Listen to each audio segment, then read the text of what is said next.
Hello everybody, this is Mika Seppälä. A surface of revolution is obtained when the graph of a function rotates around the x-axis. In this video I will show how to compute areas of such surfaces of revolution. A surface of revolution is obtained by letting the graph of a function revolve around a line. In this video we assume that this line in question is the x-axis and that the functions that we consider are differentiable and take positive values. Simplest surfaces of revolutions are cylinders and cones. A cylinder is obtained when a horizontal line segment revolves around the x-axis, and a cone is obtained when a slanted line segment revolves around the x-axis, as shown here in these pictures. To compute the area of a circular cylinder, cut the cylinder open along the blue line segment indicated here in the picture. The blue line segment is the horizontal line segment that rotates around the x-axis and forms the cylinder in question. When one cuts the cylinder open along that line segment, the cylinder flattens to a rectangle. The height of this rectangle h is the length of the blue line segment. The base of this rectangle is obtained from the circular base of the cylinder. Therefore, the length of the base of the rectangle is same as the length of the circular base of the cylinder, and if the radius of the cylinder is r, then the length of the circular base is 2 times pi times r. Therefore, the bottom of this rectangle has the length 2 times pi times r, and therefore the area of this rectangle is 2 times pi times r times height h. So we know that the area of the rectangle is 2 times pi times r times h, where h is the length of the line segment that rotates around the x-axis, and r is the radius of the base of the circular cylinder. And this means that the surface area of this cylinder is also 2 times pi times r times h. Therefore, we have the area formula for a cylinder of radius r and height h, and the area of that cylinder is 2 times pi times r times h. Let us next compute the area of a cone. Consider a cone with a circular base of radius r and of height h, as indicated here in this picture. In order to compute the area of this cone, we first have to compute the length of the red line segment indicated here on the cone. The length of this red line segment is called the slant height of the cone. It is the distance from the top to the bottom along the surface of the cone.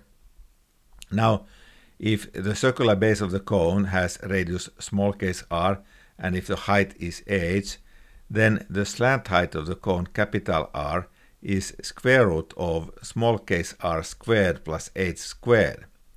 That follows immediately by considering the right-angled triangle whose sides are of length r, h, and capital R. Next, cut the cone open along the red slant height line. When one does that, one gets a sector of a disk.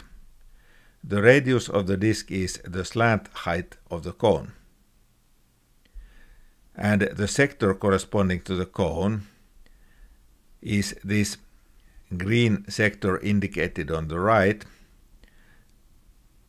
The length of the arc on the circle corresponding to this cone is the same as the length of the base of the cone. But the base of the cone was a circle of radius small case r.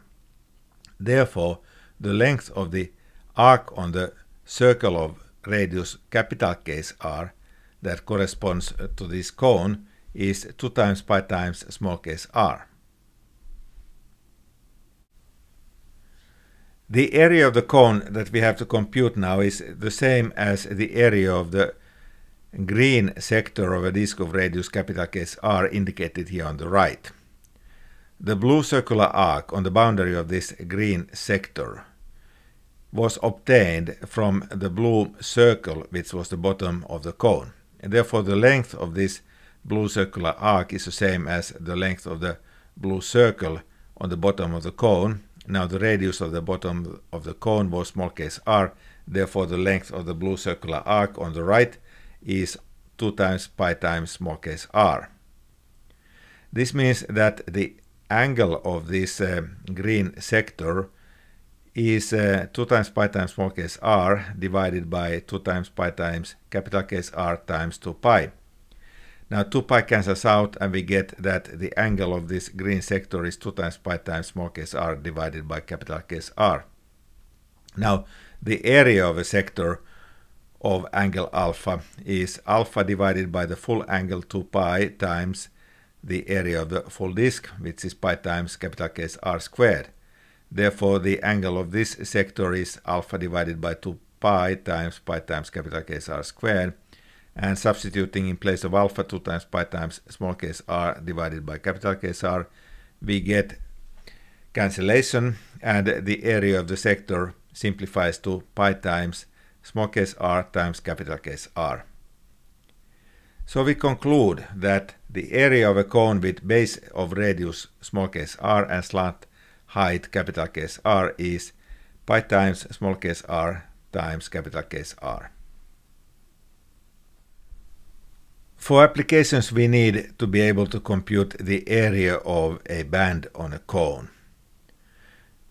The area of this black band of the cone on the right can be computed as the difference of the areas of two cones corresponding to this band.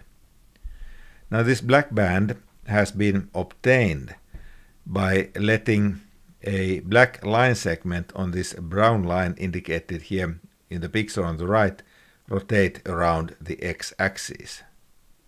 We start from there. We need to introduce some additional notation.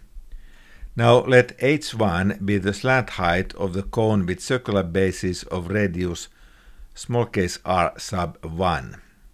That is the cone on the left of this black band shown here on this cone. And let h2 be h1 plus h, and this indicates the slant height of the cone with basis of radius small case r2.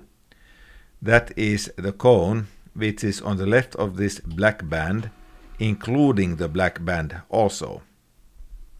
Now the area of the band is the area of the cone with slant height h1 plus h, that is the bigger of these two cones, minus the area of the cone with slant height h1.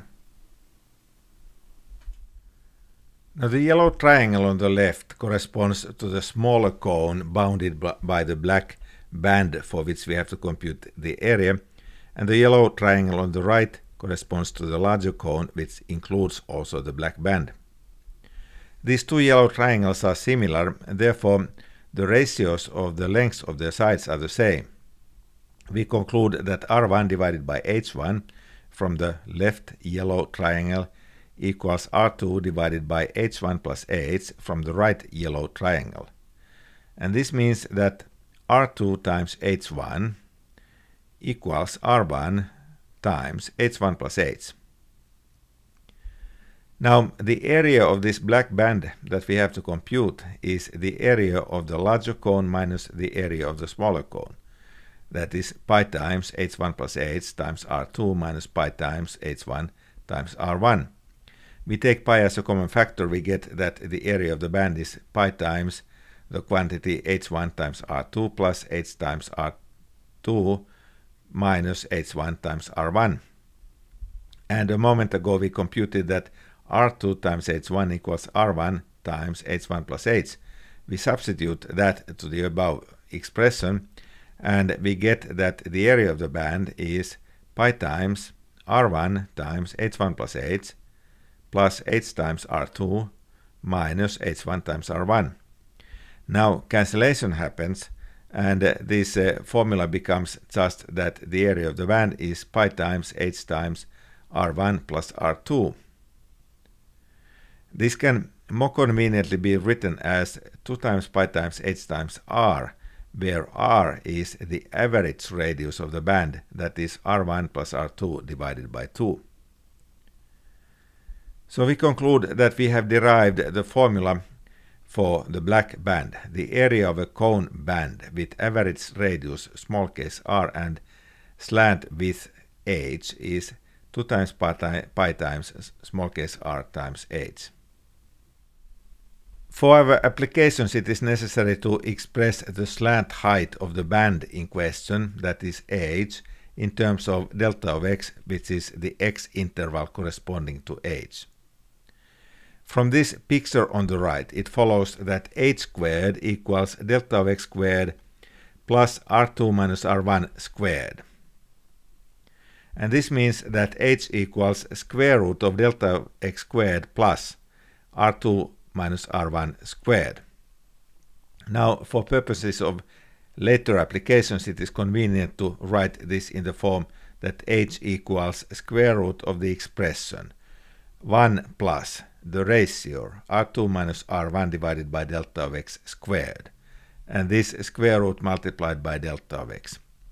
Here we have simply forcefully taken delta of x squared as a common factor from under the square root, and then it becomes the multiplier delta of x outside of the square root.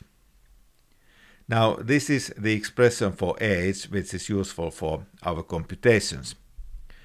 Now, the area of the band is 2 times pi times r times h.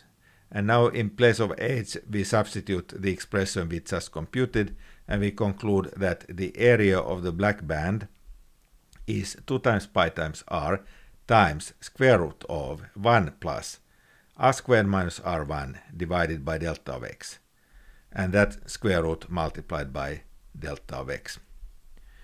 And here this quantity small case r is r1 plus r2 divided by 2. That is the average radius of the band. Surface of revolution is obtained by letting the graph of a non-negative function f rotate around the x-axis. Here in this picture we see the red curve. It's a graph of the non-negative function f. Actually, this assumption that f is non-negative is not really necessary, but if the function f crosses the x-axis and takes the value 0 at some point and negative values on one side and positive values on the other side, then the surface that we get has a singularity at the 0 of f. Therefore, we, for simplicity, now assume that f is non-negative.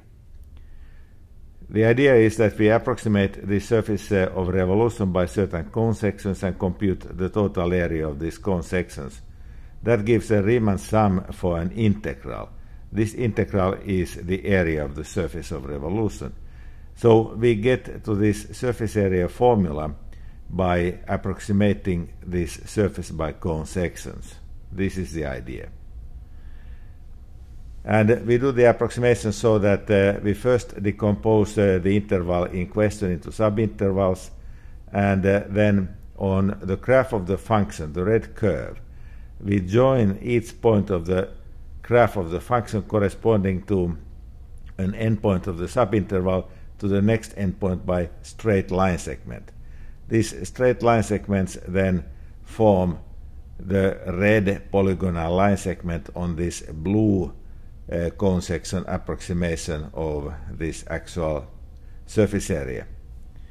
And then when we make this denser, we get an approximation of the surface area itself by looking at the the bands on the cone sections that correspond to the blue line segments on the approximation of the graph of the function f on the left. This is the idea.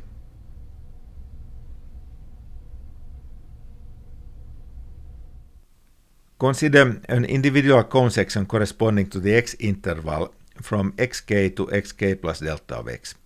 That is one of the cone sections forming this blue approximation in the middle.